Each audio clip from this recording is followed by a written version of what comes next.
I'm Chen O'Brien. I'm Ruby Jensen. I'm Farah Hong. I'm Joe Tan. This is MEDEA. I'm Chen O'Brien. I'm Ruby Jensen. I'm Farah Hong. I'm Joe Tan. This is MEDEA. I am Chen O'Brien. I'm Farah Hong. I'm Joe Tan. I am Ruby J. Seeler. Welcome to MEDEA. MEDEA.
Creature, almost detestable of women to the gods, me and all the human race. You could bring yourself to put to the sword the children of your womb. You have taken my sons and destroyed me. A lioness, not human. No number of reproaches could hurt you, such is your audacity.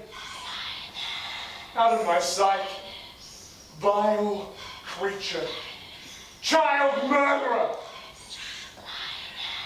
I am left to lament my fate. I shall have no joy of my new won bride, and the sons that I gave life and nurture to I shall never speak to alive again. I have lost them. I would have talked at length in reply to this, but Zeus the Father knows what I have done for you and how you have treated me. You suffer too. You share my pain. I do, but being spared your mockery takes away the pain. My sons, what an evil mother you had. My boys, it was your father's sickness that killed you. But not at least by my hand that they died. No! It was your insult to me and your new-won marriage. Give me my sons' bodies to bury and to mourn.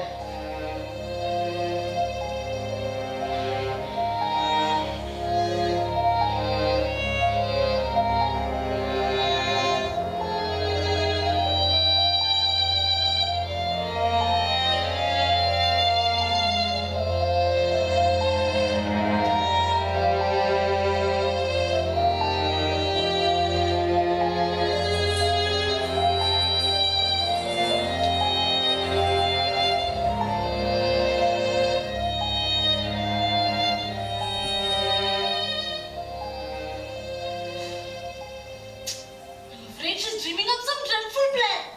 She's dangerous, you know.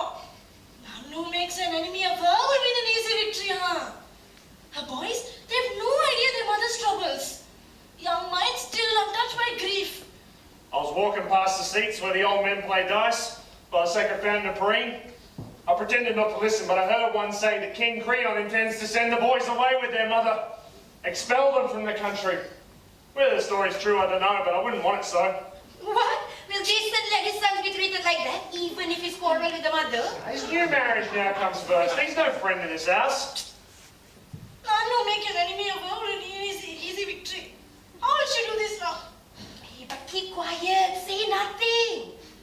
This isn't the moment for Medea to learn this. You hear what sort of father Jason is to his children? Curse him. He's no worse than others. Are you just finding out that people love themselves more than their neighbour? With his new lover, Jason has no time for his boys. Don't let the boys near Medea in the present mood. I've seen her eyeing them. Ooh, like a wild bull, as if there's something that she means to do. She will not give up her anger till she has struck. Let's hope it is the enemies, not them. Misery! How wretched I am. I want to die. There it is, your mother. Wrecks the feeling, Spencer. Rich. Keep well away. Take care. She can be wild and hateful in a stubborn pride. Oh, Wailing. It is a cloud she will ignite to flame as the fury grows. Oh, what will she do? This great passionate soul, implacable, stung by misfortune. Wrong! My wrongs call forth great cries of woe. Boys, your mother's hated. Cursed boy. I wish you dead and your father too. Curse his whole house!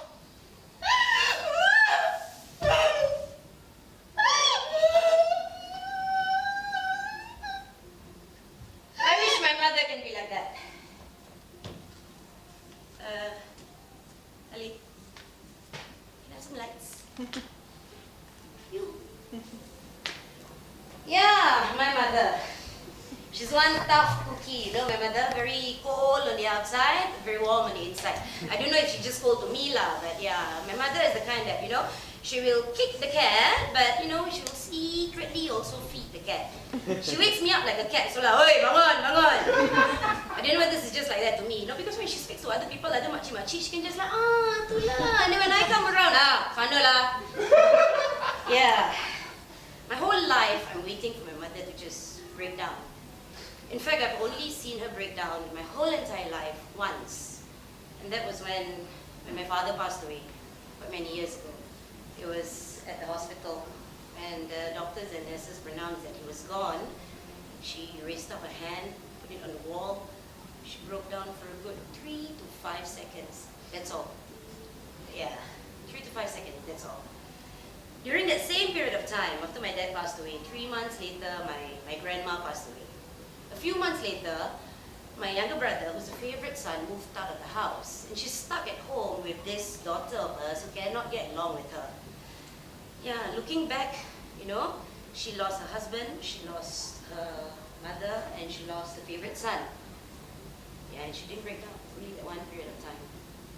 But recently, I catch myself doing this a lot. I catch myself standing by her bedroom door and watching her sleep.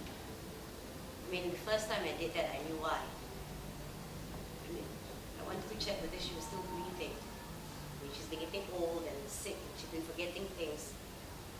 And I'm also afraid of losing her. I mean, I've got no one else. I've only got my mother. My father's gone, my grandparents gone.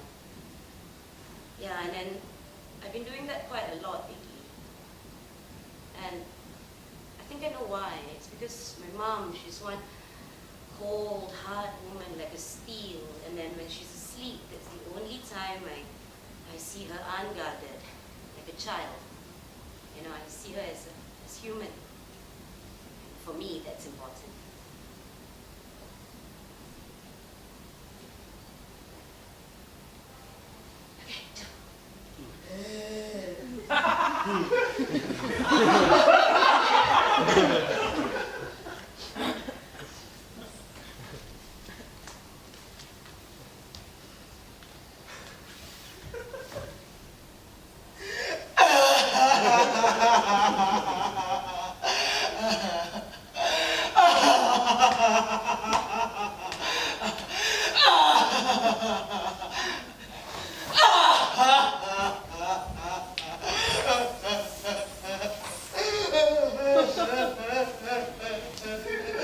What do you want now? Where are you going?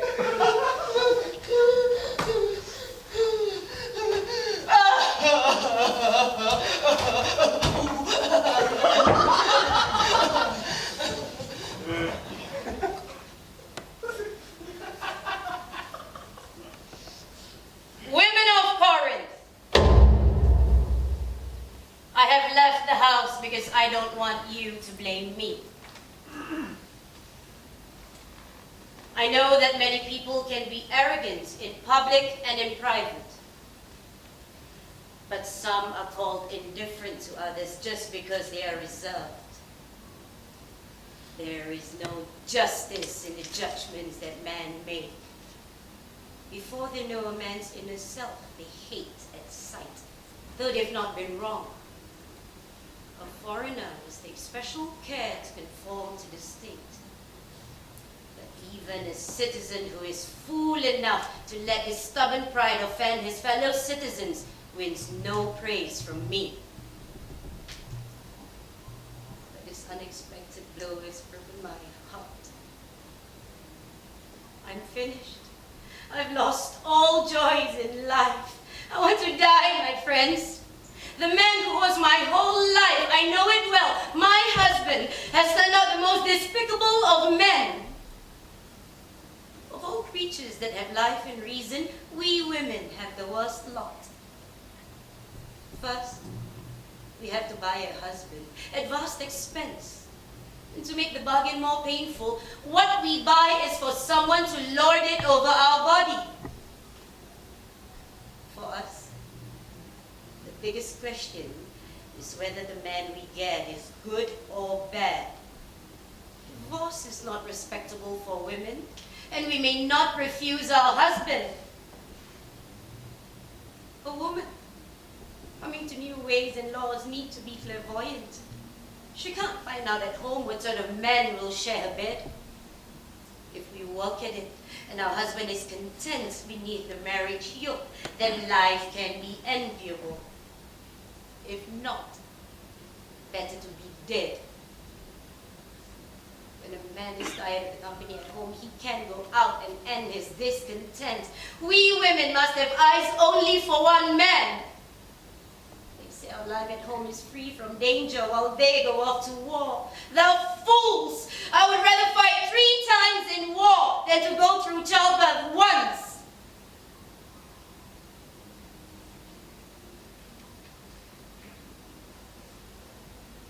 But your case and mine are not the same. You have your city here, your family home. Life's pleasures and the company of those dear to you. I am alone and stateless, dishonored by my husband, plundered from a barbarian land. I have no mother, brother, nor any of my kin, no haven from this calamity. And so I ask one thing of you. If I could find a way, a means of taking revenge on my husband for his wrongs, say nothing.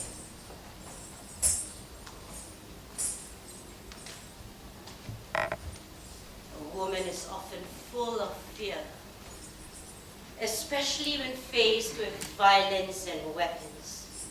But when she's wronged in marriage,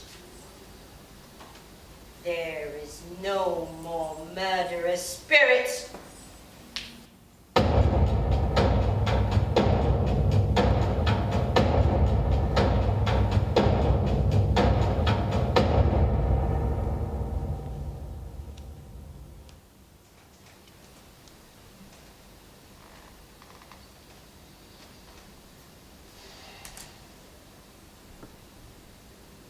This is not the first time. I have often realized what a trail of trouble a churlish temper brings. You could have stayed here, kept your home, if you'd accept without fuss the decision of our rules. But because of your stupid talk, you are banished. But it doesn't bother me. Go on calling me the vilest names you like. But after what you said about the royal family, consider yourself lucky your punishment is merely exile. They are furious. I've tried to calm their royal temper. I want you to stay. But you go on being foolish, endlessly abusing your masters, and so you are banished. Despite all this, I don't let down my friends. I've come thinking of your needs, my dear. I wouldn't want you sent away with the children, penniless or lacking anything. Exile brings with it many problems. Even if you hate me, I could never wish you harm. You vile coward! Yes, I can call you that. The worst name that I know for your unmanliness. You've come to me, you my worst enemy. Come here! But that's not bravery or courage, to betray your loved ones and then look them in the eye. It's utter shamelessness. The worst disease mankind suffers. However, you've done well to come. Abusing you will do me good, and you will smart to hear it. I saved your life. When you were sent to yoke the fire-breathing bulls and sow the field of death, it was I who killed the sleepless serpent, which within its tangled coils gathered its golden fleece. I lit the way for your escape. I betrayed my father and my home. With you I went with more loyalty than sense. I killed King Peleus, an agonizing death at his own daughter's hands, and destroyed his whole house. All this I did for you. And you, foulest of men, have betrayed me. You have got another woman when I have borne your sons. If you had no children, this lusting for her might have been forgiven.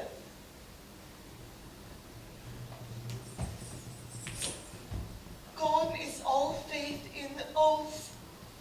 My poor hand that you so often clasped at my knees, that you touched in supplication. All false?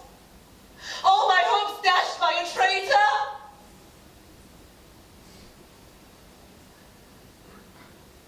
But come, I'll deal with you as if you were a friend.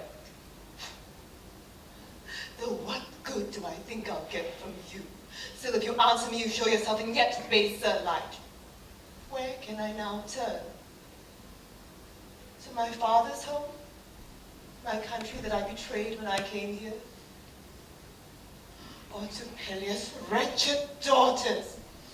A fine welcome they would give me who killed their father. The fact is, to my loved ones at home, I am now an enemy. Those to whom I should have done no harm are now my sworn enemies because I supported you.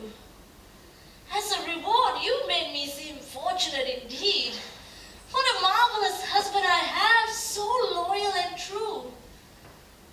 I shall be cast out, an exile bereft of friends, alone and lonely with your sons. That's a fine reproach you're taking to your new marriage, that your sons and I, who saved your life, are beggars on the road.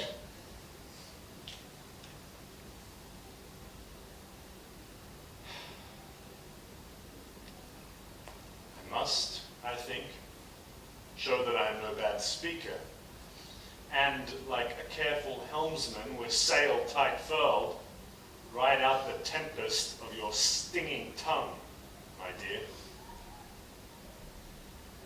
You build up your services to me, but I consider that my only guardian on my travels, God or man, was Aphrodite, she alone.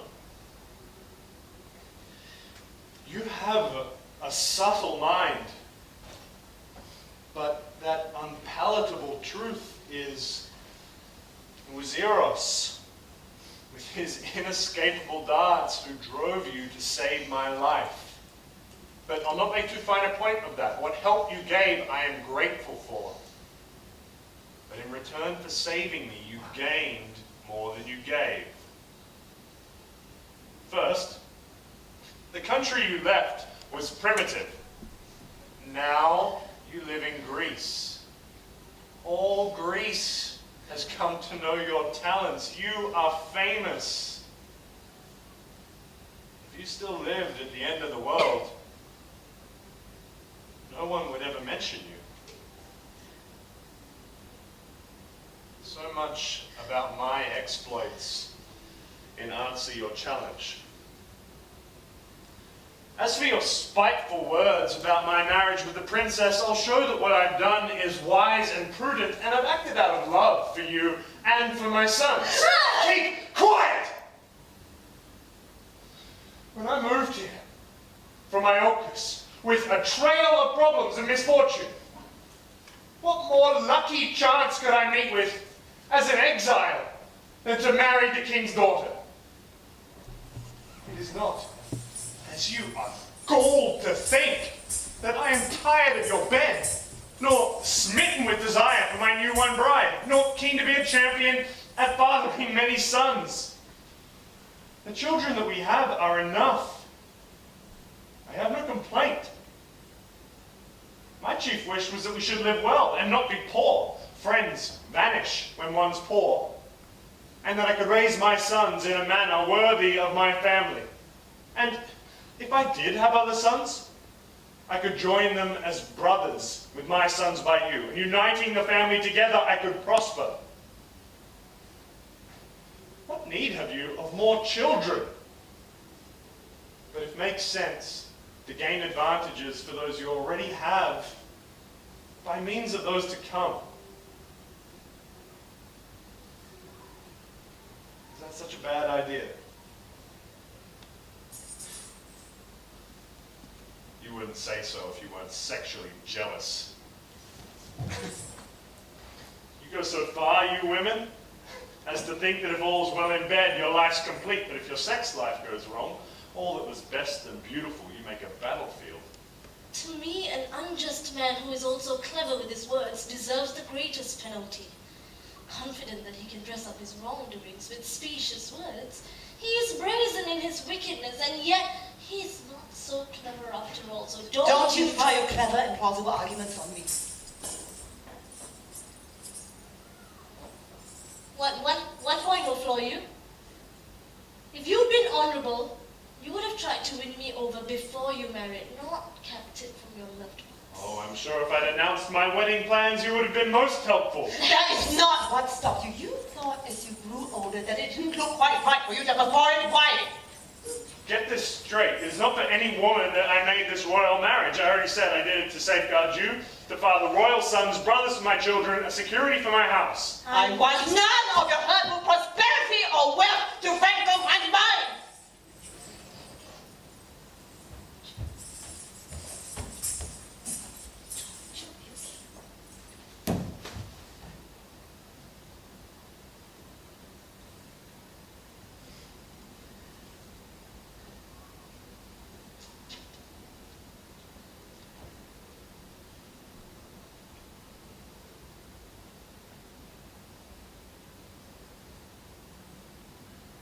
So when I was 16, around 16 or 17, I threatened to run away from home a lot. But one time I actually did it was when my father called me a prostitute.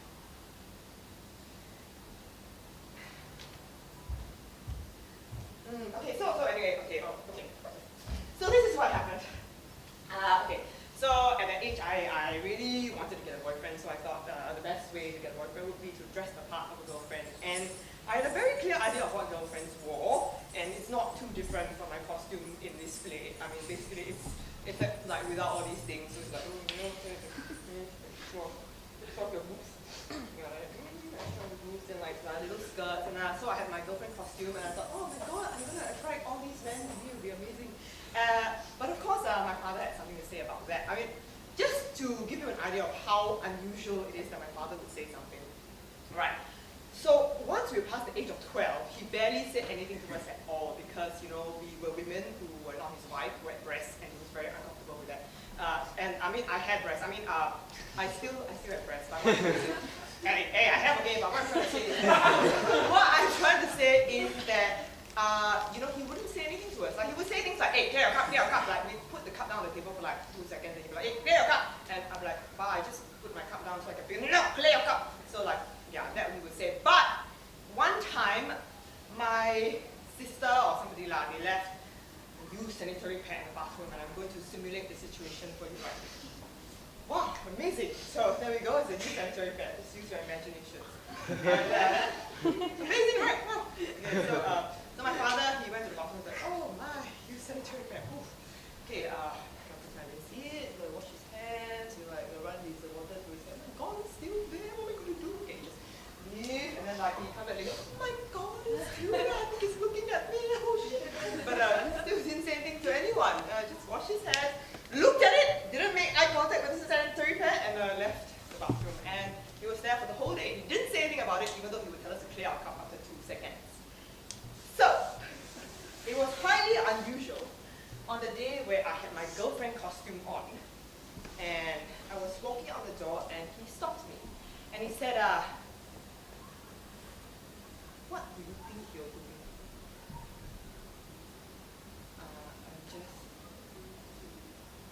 What do you think you're wearing?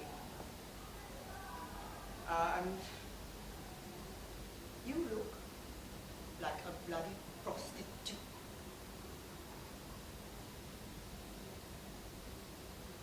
So, I mean, coming from somebody whose father doesn't say anything, it's like, clear cut, it was like a shock to me. So I packed up my things, and I called my friend and I said, can I stay with you for a few days? And I ended up staying for 2 to 3 years. But the funny thing is that now I'm 31 years old and I have a husband. I have a husband. I have a husband, so I must have been wearing something right? My girlfriend. I've seen prostitutes. You know, I'm 31 and I'm not with my husband, but I'm like in Geylang, you know, I've seen like prostitutes, and that's what they wear. You know, I did dress like a prostitute. And the even funnier thing is that with some of my boyfriends, I behaved like a prostitute as well. Because I really wanted to keep them. So I guess you were right, Bob. I hope you're happy.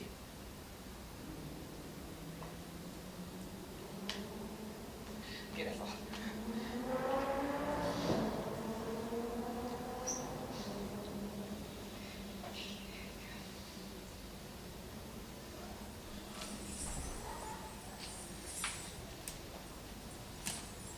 You better change your attitude. You'd be wise to accept that what's best for you is not hurtful. You're fortunate, don't think you're not. That's right, insult me. You have a way out. I am alone, condemned to exile. It was your own choice. Blame no one else. What did I do? Did I make you my wife and then betray you? You called down unholy curses on the royal family. I am that curse. To your house, too. I won't debate this any further.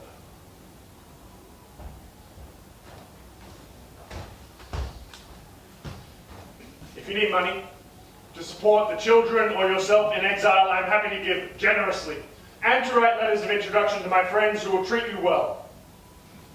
You would be foolish to refuse, my dear. It would pay you to give up your anger. I will not take advantage of your friends or accept a thing. Don't try to give me anything. There can be no profit in a traitor's gift. Then I call the gods to witness that I am willing to do any service for you and the boys. But you do not want kindness. In your stubborn pride, you reject your dear ones and make your suffering worse.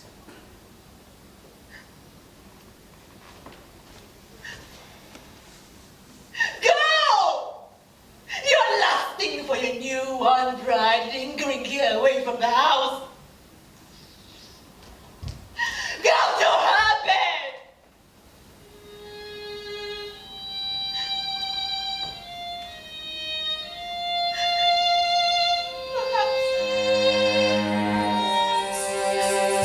With the gods' help, it will be said. This wedding will be celebrated with a funeral dirge.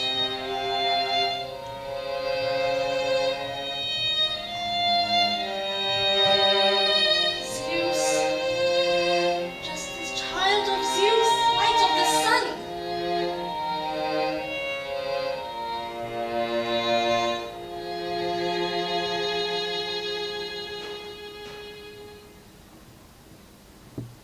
Ask Jason to come see me again.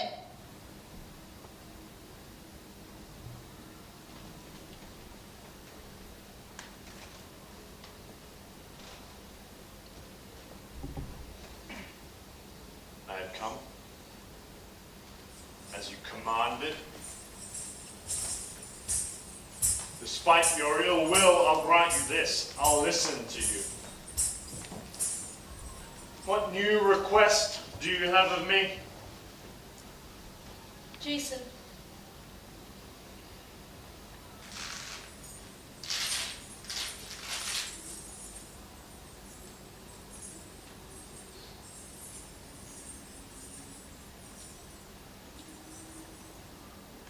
Jason, please forgive me.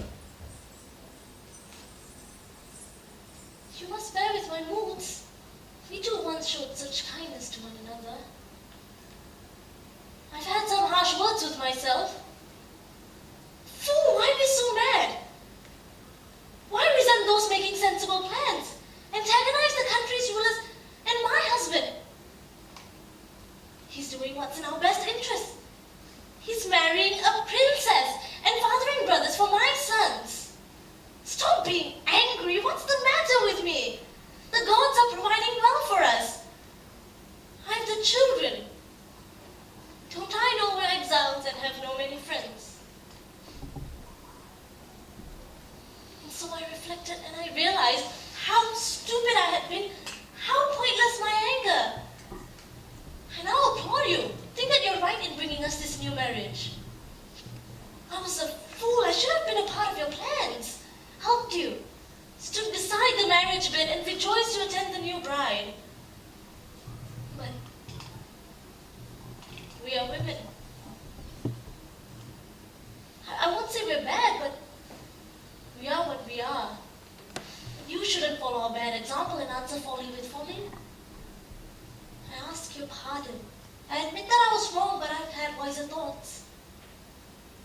The king has resolved to banish me from here. It's best for me, I recognize, not to be in your way or the royal families. They think I bear some grudge against the family. And so I leave for exile. But for the boys, beg Creon to spare their banishment so you can bring them up. I don't know if I can persuade you. try. Then tell your wife to ask her father to spare the boys from banishment. Yes, I think she could do that. And I will help you in your task. I'll send her gifts, the finest in the world, a finely woven dress and crown of beaten gold. I'll send it to the boys. Quickly, not once, but countless ways she will be blessed, winning so fine a man as you to share her bed, and gaining the adornments that the sun god, my father's father, bequeathed to his descendants.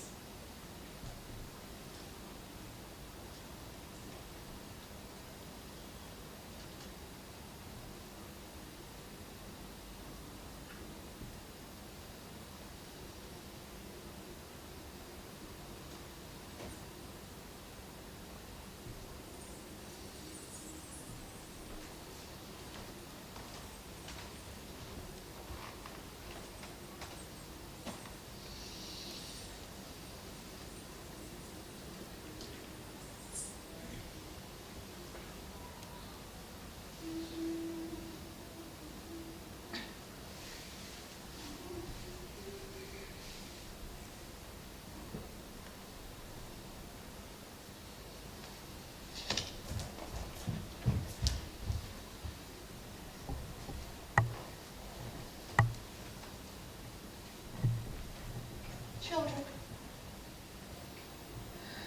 Children. Now you have a city, a home where leaving me you will live forever parted from your mother.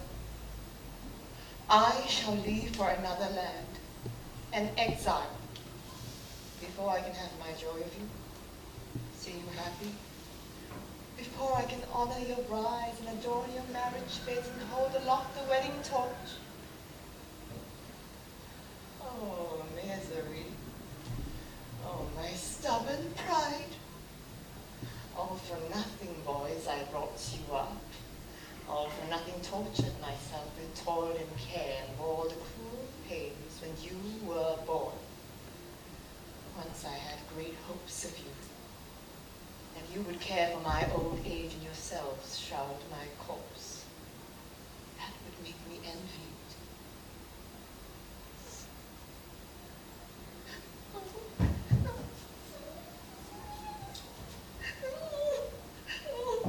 I can't do it. Women, my courage fails me. I'll take the children away from here. Why should I try to hurt their father by making them suffer and suffer twice as much myself? No, I give up my former plan. I give up my former plan. What's the matter with me? Do I want my enemies to laugh at me? Shall I let them go unpunished? No. I must go through with it. What a coward I am even to allow such weak thoughts. My hand will not fail.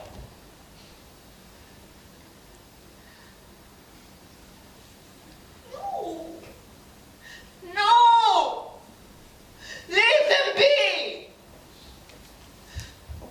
Leave them, you wretch. Spare the children. They will live with me and make me happy.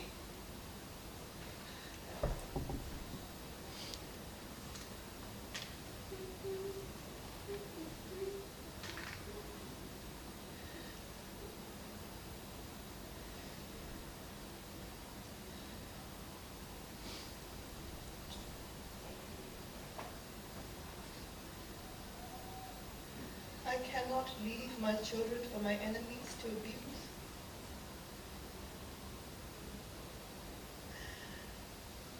In any case, it's done now.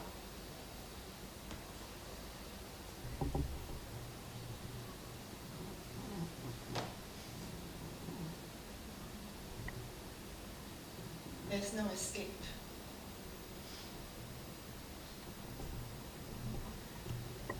The horror overwhelms me. I understand the horror of what I propose to do. But passion masters my resolve. And the passion is the cause of all life's greatest horrors.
quarters. Our mistress, the one we now defer to in your place, before she saw your pair of boys, had kept her eye lovingly on Jason. But then she pulled the veil over her eyes and turned away her fair cheeks, annoyed that they were there. Your husband tried to soothe her girlish moodiness and pique. Do not be unfriendly to those I love, he said. Stop being cross. Turn your head. Consider that you have the same friends as your husband. Take these gifts and, for my sake, ask your father to revoke the exile of the boys. But when she saw the finery, she could not resist and agreed to all that Jason said. Before your boys and your father were far from the palace, she took the embroidered gown and put it on. Then she laid the golden crown on her curls. Using a bright mirror, she arranged her hair, smiling at the lifeless image of herself. Then she rose from a chair and moved around the room, stepping daintily on bare white feet, overjoyed by the present, and often twisting back to check how well the dress fell to her heels.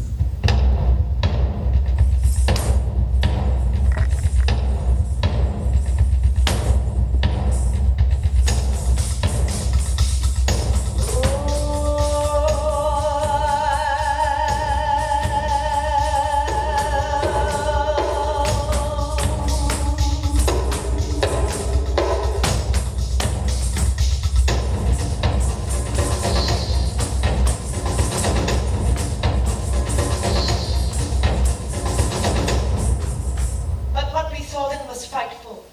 The skin changed color, and she collapsed sideways in shaking. One of her attendants, an old woman, thinking the anger of Pan, some other god had fallen on her, let out a ritual cry.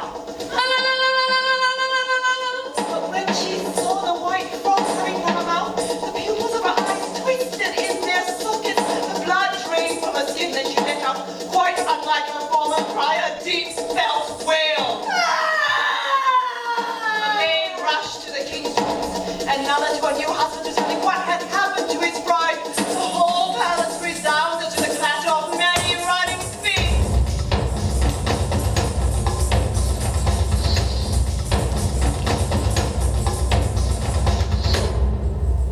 For a time she said nothing, eyes closed.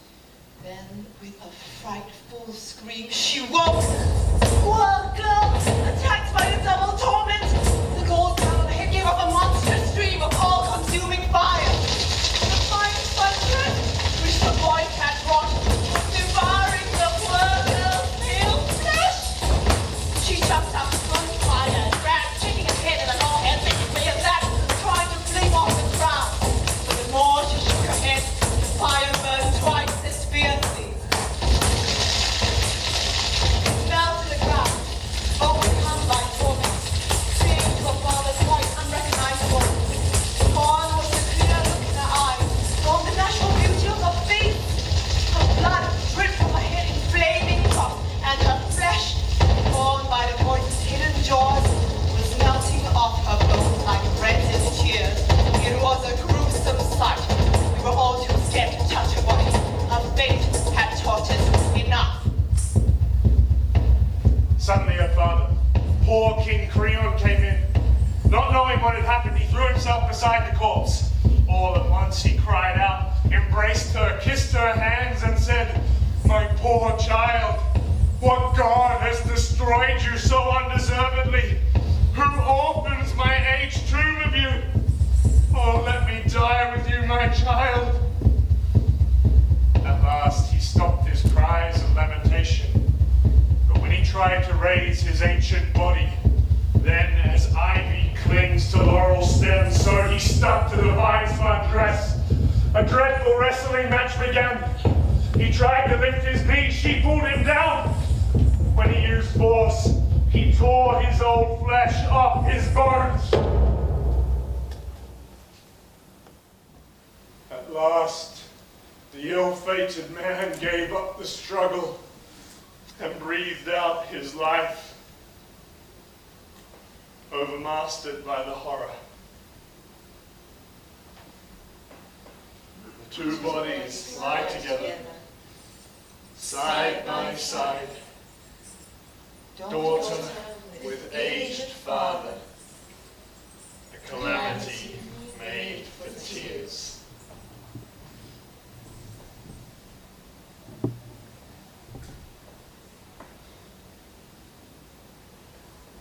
When I was 14, my grandfather passed away of cancer. And he was fighting it for about 9 months, but towards the end, he started just taking his care at home. And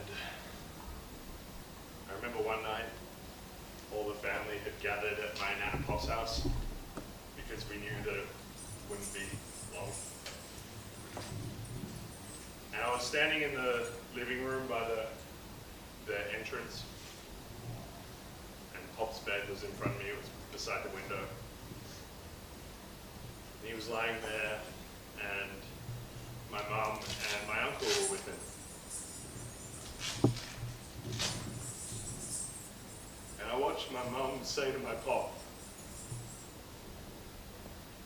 that she couldn't have hoped for a better dad.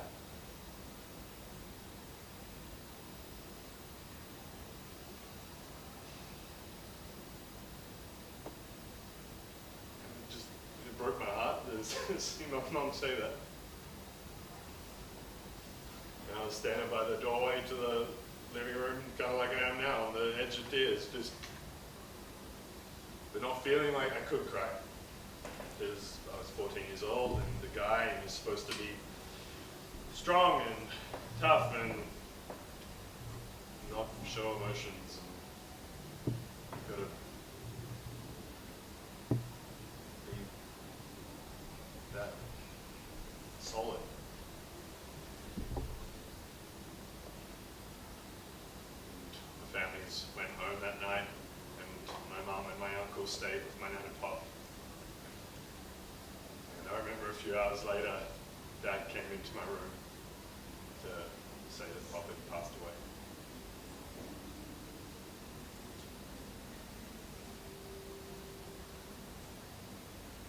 Daughter with aged father. A calamity made for tears.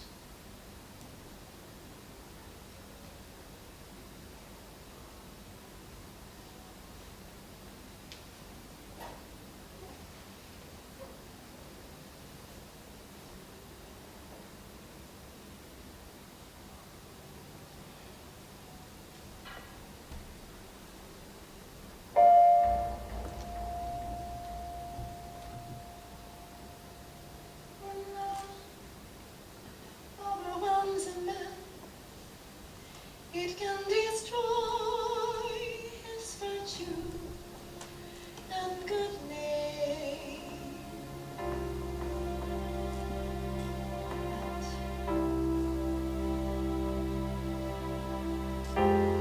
Love in moderation. No other God can bring such blessing. Never point at me your golden bow, tainted with desire your arrow, which none can avoid. Oh, my country, my home, may I never live an exile, leading a life of helpless wandering, of the most pitiable grief. I would rather die than live to see that day.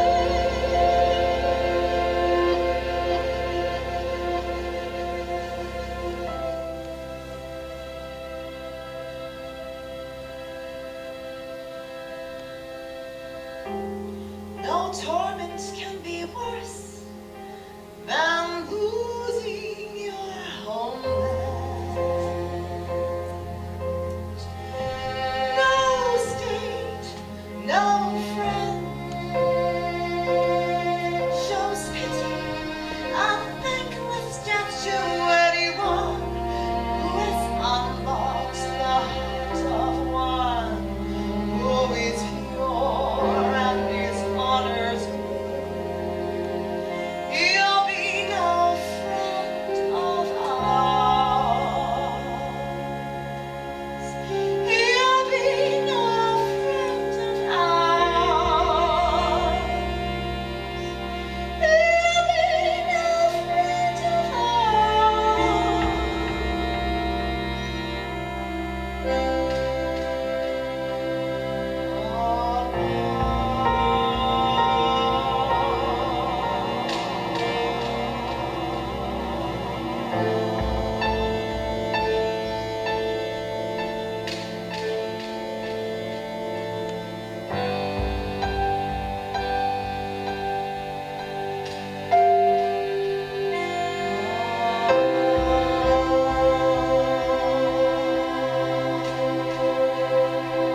creature. Oh, most detestable of women to the gods, me, and all the human race. You could bring yourself to put to the sword the children of your womb. You have taken my sons and destroyed me. And can you still face the sun and this earth guilty of the most unholy crime? Curses on you. Now I am sane, but I was mad to bring you from your home, from your savage land, to a Greek family. A mighty trouble. A lioness, not human. Already a traitor to your father and the country that had nurtured you. The avenging spirit meant for you, the gods have visited down on me. You killed your brother at the family hearth and came aboard the Argo. That's how you began. You became my bride. You bore my children. And because of your feelings about our marriage bed, you killed them.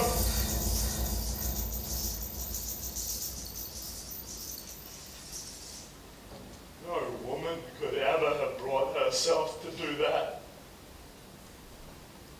A lioness, not human.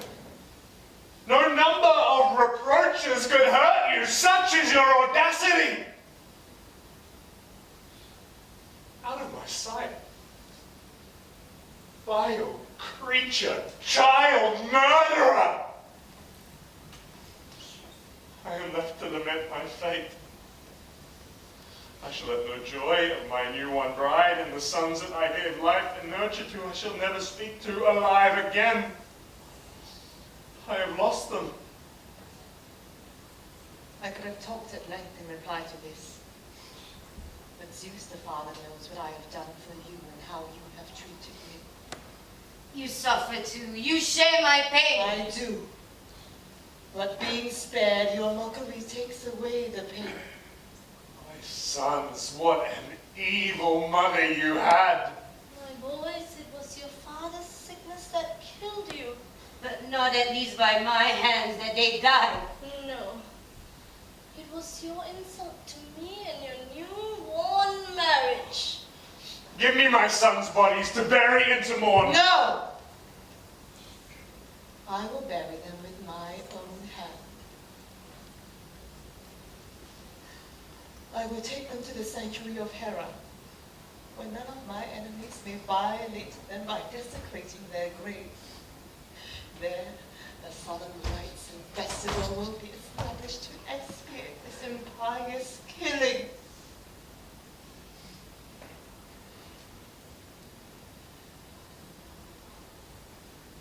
I myself shall leave, and you will, as is fitting, die an ignoble death, struck on the head by a falling relic of the Argo, a bitter end to your marrying me.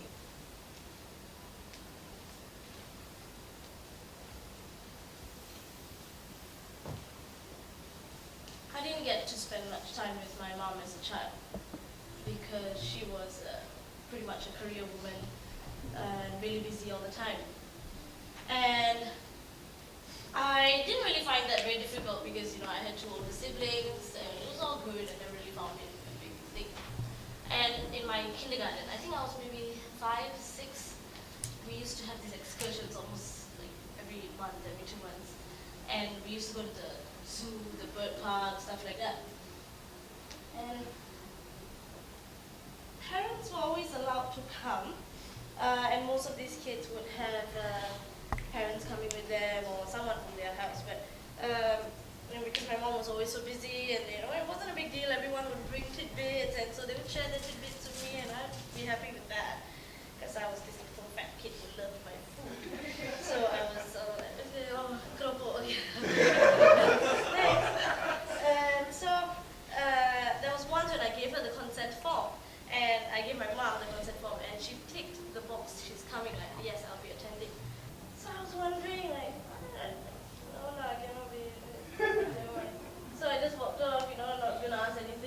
question this, right? Let's be quiet and go back. So that day of the excursion when she was supposedly coming, I was in the classroom. And then one of my classmates called out, wait, hey, your mother's here, your mom's here. So I was like, what? How do you know my mama? You know, she hasn't even come to school before. They're like, no, it's your mom. Your mom got Indian auntie outside. I was so sure that I see Indian auntie only rupees mom. Some auntie like we're going to the market in a batik dress or something. So I was so sure I'm gonna see some other Indian auntie. But I was really nervous. So I went out of the room, the classroom, and I slowly peeped outside. And I saw that it was my mom. And she was there with her suit and everything, took half day probably, and then was carrying 2 big bags of goodies and lots of tidbits. And on her shoulders, she had my favorite water bottle with my favorite drink, my Vina, strung on it. And so I saw her walking there, all proud and like, and when I saw that, I died. I was like, no! So I just ran, little fatty me, and threw myself on her and hugged her waist. And she was just like, come, let's go. And so we went back to the class, and then I introduced her to all my classmates. This is my mom. Guys, my mom. She's in a suit. She's like some bank manager.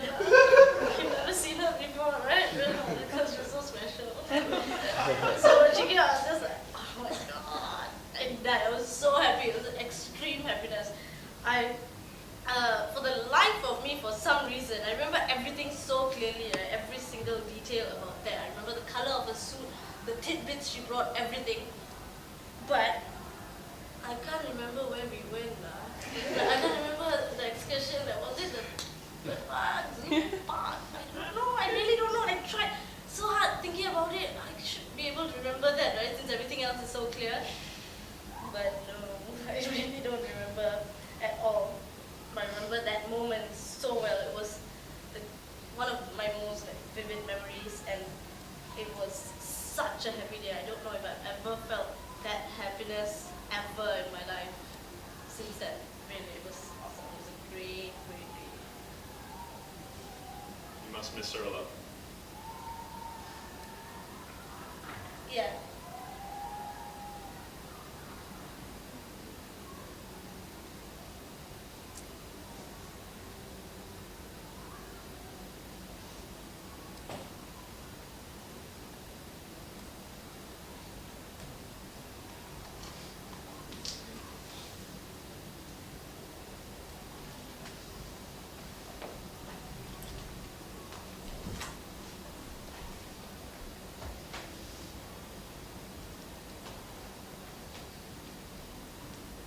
Oh, how I long to kiss my sons, to hold them tight.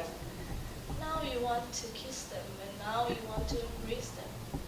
Before you banished them. For God's sake, let me touch their tender skin. Impossible. You are wasting words. The gods know with whom this calamity began. Zeus, do you hear how I'm driven off? How treated by this loathsome murderer of children, this savage lioness? As long as I have opportunity and strength, I will lament and call the gods to witness that you killed my children and refused to let me touch or bury them. I wish I had never had children and lived to see them destroyed by you.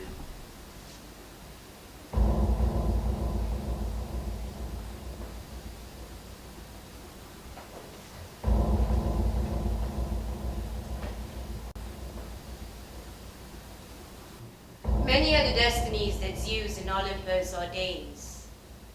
Many things the gods bring to unexpected ends. What seemed likely does not come to pass. And for the unlikely, God will find a way. And so ends this story. Let's continue with the